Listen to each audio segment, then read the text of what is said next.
Chers auditeurs de Reba FM, bonjour. Nous sommes le 10 octobre. L'édito d'aujourd'hui porte sur la défaillance totale de l'opposition concernant les mises à jour des listes électorales. Défaillance, oui. D'abord, il faut dire que ces mises à jour ont été faites très légèrement. Le gouvernement s'est très peu investi dans le village. Mais il a ses raisons, peut-être. Peut-être qu'il n'a pas intérêt à ce que les mises à jour soient profondes. Mais que dire des partis d'opposition et des dirigeants d'opposition? Les mises à jour des listes électorales sont un combat citoyen important dans tous les pays, même dans les grandes démocraties, à tel point qu'il y a des budgets pour des campagnes obligatoires, le droit des citoyens, les droits. Dans des pays comme le nôtre, les partis sont des écoles d'éveil de la conscience citoyenne. Que le citoyen apprenne qu'il a le devoir d'affirmer son droit citoyen en s'inscrivant dans les listes électorales.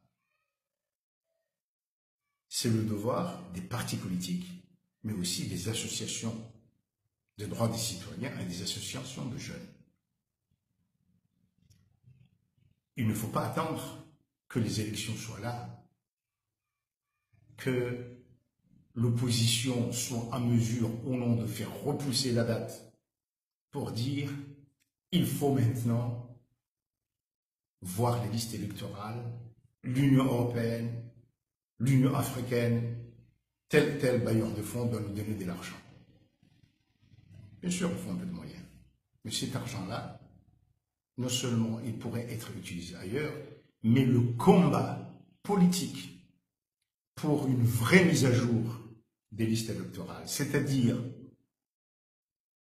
mobiliser, dire aux citoyens dans les quartiers, allez vous faire inscrire, parce que c'est important que vous inscriviez, parce que c'est important que vous votiez, parce que c'est important si vous êtes ensemble avec d'autres, vous pouvez faire changer quelque chose. Ça, c'est le premier devoir des partis politiques dans tous les pays. Et c'est une défaillance énorme que ce combat-là n'ait pas eu lieu.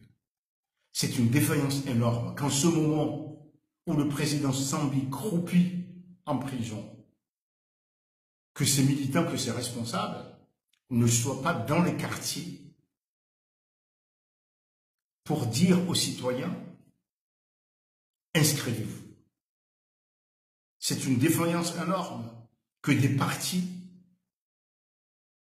importants qui aspirent à responsabilité n'aient pas leurs instances de quartier et de village en train de battre campagne pour dire aux jeunes, pour dire aux femmes, pour dire à tout le monde, allez vous inscrire parce que c'est important. C'est comme ça aussi que les partis se construisent. Le parti est avant tout une école de citoyenneté. Ça sert à quelque chose. Prenons Moroni. Entre 2015 et 2018. 2015, c'était le dernier recensement électoral, enfin, disons-le ainsi. S'il y a quelques centaines de jeunes, prenons le jeune seulement, qui ont eu 18 ans entre-temps, et cela peut faire changer une élection d'un député, par exemple.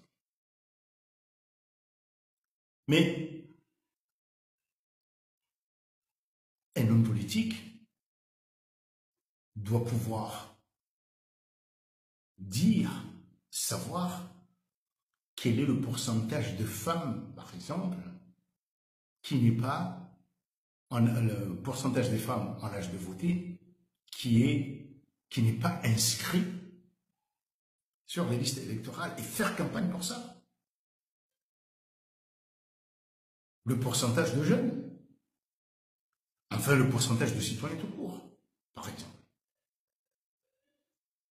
Cela veut dire qu'il s'intéresse à l'électorat. Cela veut dire qu'il s'intéresse à citoyens.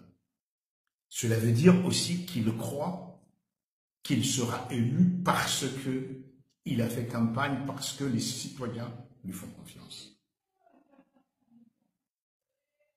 La campagne, ce n'est pas simplement de dire du mal de ceux qui sont au pouvoir. La politique, c'est tous les jours pour ceux qui aspirent à prendre des responsabilités, parce qu'ils sont l'école des citoyens. Je pense qu'il n'est pas trop tard. Je pense que si c'est vrai, l'opposition veut prendre les responsabilités dans ce pays, il n'est pas encore trop tard de discuter avec CENI et le gouvernement pour qu'il y ait encore